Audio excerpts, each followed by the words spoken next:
Welcome to our channel. Today we how to authenticate with Ring and Google Assistant connection, detailed guide step by step clearly.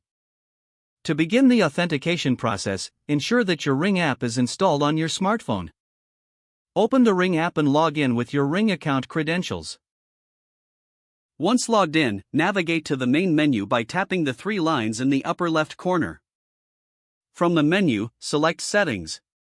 Scroll down until you find Linked Devices. Tap on Linked Devices to see your options for integrating with other services.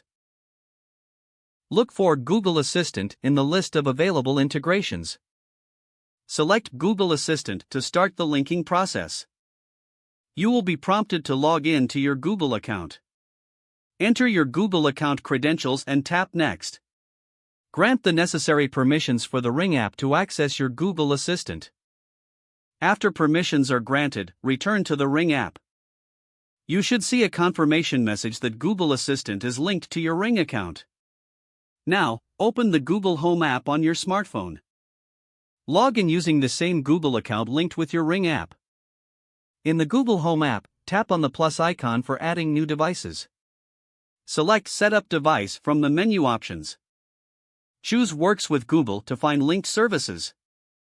Look for Ring in the list of services and select it. You will need to log in again to your Ring account for authentication. Enter your credentials and tap Sign in. Once authenticated, Google Home will sync with your Ring devices.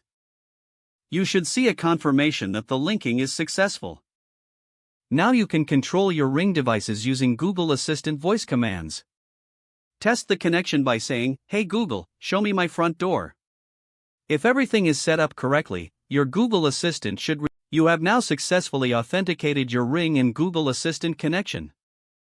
Enjoy the convenience of controlling your Ring devices through voice commands. If the page does not load, refresh the browser or try again in a private or incognito window. Make sure you are using the correct email address, then retype it carefully to avoid small typos. If your password is not accepted, use the reset option and create a new strong password you can remember. Check your spam folder for verification or security emails, then complete any requested confirmation steps.